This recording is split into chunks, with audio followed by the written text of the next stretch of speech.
Welcome in another video of embedded system. Student, last lecture में हमने इमुलेटर्स and debuggers का detail study किया था। तो आज के इस वीडियो लेक्चर में embedded system and development life cycle का हम डिटेल में स्टडी करेंगे। ठीक है, तो शुरू करते हैं आज का ये video. So next topic of syllabus is the embedded system product life cycle. So in that we have to study the life cycle of embedded product in detail. So first we'll take the introduction to the embedded development life cycle. So embedded product development life cycle is the analysis, design, implementation approach for the embedded system design. तो embedded system design के related जो analysis है, design and implementation of the components, so that is the product development life cycle in the embedded system. So this approach is necessary to understand the scope and complexity of the work involved in the any embedded product development. ठीक है, तो जिस तरह से embedded product development में अलग अलग criterias है, ठीक है, तो जिसमें scope and complexity ये दो मेन अप्रोचेस है। ठीक है, so that will decide the work complexity of the embedded development product. So in this approach, different components of the embedded system like product development, their correlation, interaction, and can be designed and implemented. तो इस तरह से जो अलग अलग components है embedded system में, ठीक है, so उनमें जो correlation है, interaction है, ठीक है, design and implementation, that we have to study. So this approach follows the certain standard.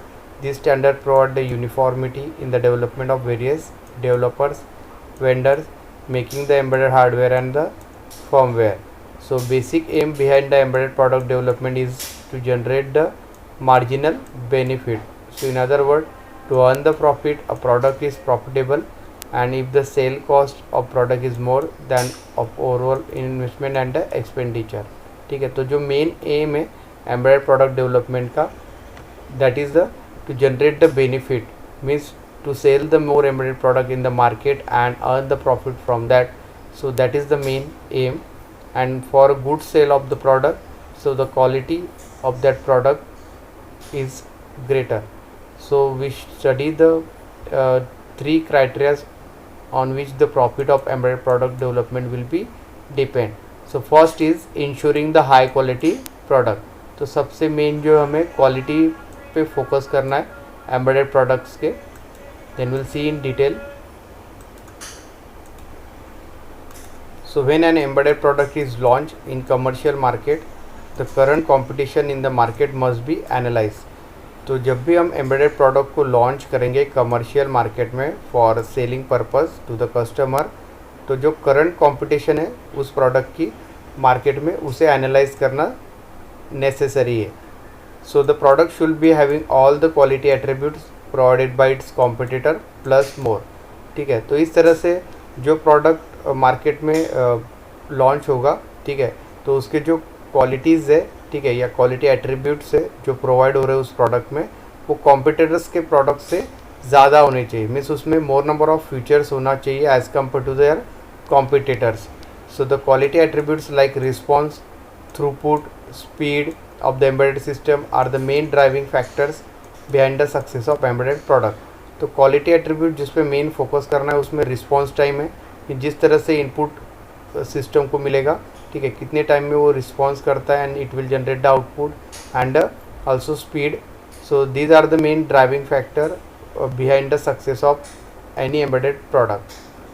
Second factor is risk minimisation and defect prevention. So when the embedded product development begins, it must be ensured at early stage of development that the product should not have a major flaws. तो जब भी embedded product development start होगा, means begins, so उसमें ensure करना है कि जो early stages में जो डेवलपमेंट होगा, ठीक है, उस प्रोडक्ट में कोई मेजर डिफेक्ट्स नहीं होने चाहिए. So this ensures that the risk of launching such as high quality defect free product in the market is minimum. तो इस तरह से जो प्रोडक्ट लॉन्च होगा मार्केट में, ठीक है, तो उसका जो क्वालिटी है वो हाई होना चाहिए. Means it is simply a defect free product होना चाहिए, ठीक है, ताकि मार्केट में जो रिस्क फैक्टर है of that product that will be a minimum.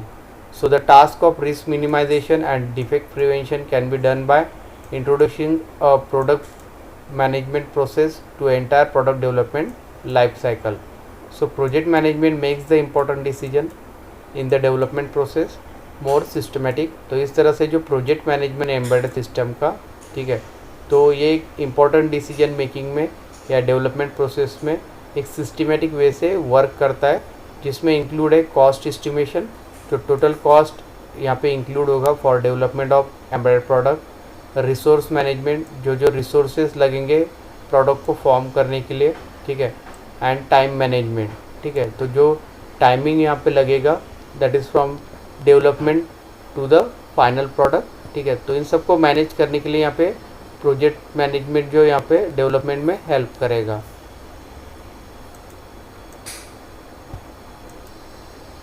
Third factor to increase the profit of embedded product is the increased productivity. So productivity is the measure of efficiency, ठीक है, तो productivity of embedded system that is a measurement of the efficiency of that system. So to increase the productivity is to manage the available resources more efficiently. तो यहाँ पे product का अगर efficiency increase करना है तो जो available resources है उनको यहाँ पे efficiently यूज़ करना ज़रूरी है प्रोडक्ट डेवलपमेंट में। So the resources include available manpower, available budget and available time and available component, ठीक है, तो रिसोर्सेज में जो इंक्लूड होता है उसमें मैन पावर जो प्रोजेक्ट पे वर्क करेगा या डेवलपमेंट में वर्क करेगा, ठीक है, जो बजट अवेलेबल है फॉर डेवलपमेंट, ठीक है, time that is available for product development and the different components that are available in the development of embedded system. So to use the resource efficiently, reuse the resources is an important factor, ठीक है, तो resources को इफ़िशिएंटली use करने के लिए जो resources है, ठीक है, उसे हम वापस से रीयूज़ करेंगे, तो ये एक इम्पॉर्टेंट फैक्टर है। So the resources include the components, code modules that should be design in such way that it will be a reuse of that is possible, ठीक है, तो जो रिसोर्सेज है जिसमें अलग अलग हार्डवेयर कंपोनेंट्स है या जो कोड या प्रोग्राम हम राइट करेंगे एम्बेडेड सिस्टम के लिए, ठीक है, तो उसको वापस से रीयूज़ करेंगे, ठीक है, सो that will use these resources more efficiently in the embedded development product life cycle. So in hardware design of embedded product that is easily available COTS component are essential in the design. So these components are easily available in the market at the lower cost and maintainable. So specially skilled developers saves the time of development as they have expertise in the particular development technology. तो जो भी man power यहाँ पे development में use होगा embedded system के, ठीक है, अगर वो स्किल पर्सन है सो उसकी वजह से जो डेवलपमेंट में जो टाइम लगेगा that will be a less and also the time is use to develop the final product in the market. So in this way these are the three main factor on which the profit of embedded system products are depend. The next topic of syllabus is the different phases of embedded product development life cycle, ठीक है, तो embedded product development life cycle में जो अलग अलग phases है, ठीक है, तो उसका हमें इसमें डिटेल स्टडी करना है। So different phases of embedded product life cycle are more or less like any other product development phases, ठीक है, तो इस तरह से जो जनरल प्रोडक्ट डेवलपमेंट होता है उसमें भी अलग अलग फेजेस होते हैं, ठीक है, तो सेम वैसे यहाँ पे एम्बेडेड प्रोडक्ट्स के जो लाइफ साइकिल है इसमें भी डिफरेंट फेजेस है। So this figure shows the different phases of embedded life cycle, ठीक है, so that will be in clockwise direction, will see each one in detail. So the first phase is the requirement, second is the conceptualization, third phase is the analysis, fourth one is the design of embedded system product, next one is the development and testing, then deployment of product in market, then support, upgrades in the product, and the last one is the retirement. So this is the total embedded product development life cycle which is in the clockwise direction. Then we'll study each one in detail. So first is the requirement or the need. So in embedded industry often need a particular product arises, so the need may arise in one of the following ways, ठीक है, तो यहाँ पे 3 अलग अलग different ways दिए जिसकी वजह से यहाँ पे जो नीड है एम्बेडेड प्रोडक्ट्स का, ठीक है, वो अराइज होगा. So first one is a new और customize product development. So in that a completely new product which is not available in the market comes under this category. ठीक है, तो यहाँ पे जो कम्प्लीटली न्यू प्रोडक्ट लॉन्च होगा embedded system का, ठीक है, so this is the new in the market. So that will come under this category of customized product development or new product development. Some technical advances in other product or simply the taste of user may lead to need a new product altogether. For example, a gaming console. ठीक है, तो जो technological advances embedded industries में हो रहे हैं, ठीक है, या जो कस्टमर्स का रिक्वायरमेंट है या यूज़र का रिक्वायरमेंट है, उसके अकॉर्डिंगली कम्प्लीटली न्यू प्रोडक्ट यहाँ पे लॉन्च होगा मार्केट में. ठीक है, for example in gaming console. So that is the first way of need. Second is the product reengineering. Sometimes existing product need to be redone और री engineered. ठीक है, तो जो एग्जिस्टिंग एम्बेडेड प्रोडक्ट्स है उनको यहाँ पे रीअसेंबल करके या रीडन करके by using the re engineering. So again reason for the need to re engineer a product can be found the advancement in the technology. ठीक है, तो जिस तरह से एडवांसमेंट इन टेक्नोलॉजी में हो रहे हैं, ठीक है, तो उसकी वजह से यहाँ पे री engineering of product is needed.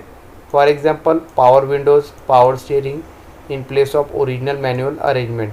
जैसे कार्स में पहले जो power Windows and power steering था, ठीक है, उसकी जगह वहाँ पे simple Windows and simple steering control था. ठीक है, but when the technology is advanced, so at that time there is a power windows and power steering are come into the picture. So change in business requirement or need to have a better user communication interface can also lead to need a re-engineering of a product. Third is the product maintenance. So there are two way of dealing with the need of product maintenance. तो यहाँ पे दो अलग अलग तरीके हैं जिससे यहाँ पे जो एम्बेडेड सिस्टम के जो प्रोडक्ट मेंटेनेंस है वो यहाँ पे पॉसिबल है. First is to repair and keep using the product. ठीक है, तो जब भी प्रोडक्ट फेल हो जाएगा उसे हम रिपेयर करके यूज़ करेंगे. This is necessary when the product is new in the market and having any teething issue. ठीक है, तो ये जो फेज़ है, ठीक है, तो इसमें जो प्रोडक्ट अगर न्यू है मार्केट में, at that time it will repair and then use that product. Second way is to perform a preventive maintenance. Second जो वे है जिसमें हम प्रिवेंटिव मेंटेनेंस करेंगे एम्बेडेड सिस्टम का, this is done when the product has service its time in the market and it is ready to retire and the user is facilitated to change a new product. So these are the three ways to need और requirements of a embedded product. Second phase is conceptualization. So concept development phase for a product begins immediately after a concept proposal is prepared by the development team. ठीक है, तो जो भी team यहाँ पे development में work करेगा embedded system के, ठीक है, तो जैसे ही यहाँ पे कॉन्सेप्ट प्रिपेयर हो जाएगा, ठीक है, अबाउट दैट एम्बेडेड प्रोडक्ट और concept proposal is pass by the senior managers. So it is reviewed by the senior management and it is formally approved. So this phase defines the scope of concept, perform the cost benefit analysis and it then perform the feasibility study and prepares the project management and risk management plan. तो एक बार यहाँ पे जो concept proposal है वो पास होने के बाद सीनियर मैनेजमेंट टीम से, ठीक है, या अप्रूव होने के बाद, ठीक है, तो उसमें डिफाइन होगा जो कॉन्सेप्ट यूज़ होगा एम्बेडेड सिस्टम में, ठीक है, and then cost behind that, तो उसमें जो कॉस्टिंग या बजट है, ठीक है, वो फाइनलाइज होगा. देन तो उसके बाद यहाँ पे जो project management and risk managements के जो प्लान है regarding that product, that will be also analyse. So feasibility study is perform with respect to technical as well as financial feasibility of the product. ठीक है, तो feasible study में जो include होगा उसमें जो टेक्निकल एस्पेक्ट है प्रोडक्ट के एंड जो फाइनेंस, ठीक है, या बजट अवेलेबल है, ठीक है, तो इन दोनों का यहाँ पे स्टडी होगा. Third phase is the analysis. So once the document conceptualization documents are formally accepted by the client और the sponsor of the project, then the analysis phase will be begin. ठीक है, तो एक बार जो कॉन्सेप्चुलाइजेशन का जो document है वो फाइनल हो जाएगा क्लाइंट से, ठीक है, या कस्टमर से, यूज़र से, या जो कंपनी यहाँ पे स्पॉन्सर कर रही है प्रोजेक्ट को, तो उसके बाद यहाँ पे जो थर्ड फेज है जो है analysis. So in this phase the product is define in detail with respect to input, processes, output at the functional level. तो एनालिसिस फेज में जो प्रोडक्ट है, ठीक है, तो उसमें क्या इनपुट रिक्वायरमेंट होगा, किस तरह से उसमें डेटा एक्टिविटीज़ प्रोसेस होंगी, ठीक है, एंड जो आउटपुट जनरेट होगा, तो ये सब फंक्शनल लेवल को यहाँ पे एनालाइज करना ज़रूरी है. So it determines the function perform by the product. ठीक है, तो इसमें सिंपली जो फंक्शंस है अलग अलग एम्बेडेड सिस्टम के, ठीक है, या प्रोडक्ट के, वो यहाँ पे परफॉर्म या चेक होगा एनालिसिस फेज में. So the various activities which are performed in this phase are given below. So first activity is analysis and documentation. All the functional entities like performance of the system, quality attributes are listed in this analysis document. तो analysis document में जो include होगा वो total system का embedded product का performance होगा, ठीक है, and जो quality रहेगा product का वो सब listed रहेगा analysis document में. Second activity is interface definition and documentation. So embedded product can be function individually or as a member of large distributed system. तो यहाँ पे जो embedded product है ये individually work करेगा as a single project या फिर कोई large system के लिए as a module यहाँ पे work करेगा, ठीक है. So if it is a part of a system, it will need an internal interface between the component. अगर एक large system के लिए यहाँ पे as a module use कर रहा है यहाँ पे embedded product, ठीक है, तो उसमें interfacing of different component is needed. So it is also need the external communication interface to communicate with the various input output devices. तो जो भी इनपुट आउटपुट डिवाइसेस कनेक्ट होंगे एम्बेडेड प्रोडक्ट के साथ, ठीक है, तो उनमें यहाँ पे external communication is needed for this input output devices. So the list of device interface need to be a part of the document. Third one is the defining test plan and procedure. So different tests are performed, should be planned and designed prior to the actual development. तो जो अलग अलग यहाँ पे procedures या testing form होंगे तो उसका एक प्लान बनाना ज़रूरी है. So master test plan is needed which will cover all the functional as well as non functional aspect. ठीक है, तो यहाँ पे एक मास्टर टेस्ट प्लान बनाया जाएगा, ठीक है, जिसमें functional activities of embedded product as well as non functional जो एस्पेक्ट्स है, ठीक है, इन सबको यहाँ पे कवर किया जाएगा. So the different types of testing perform in the product development life cycles are given below. In that first one is the unit testing,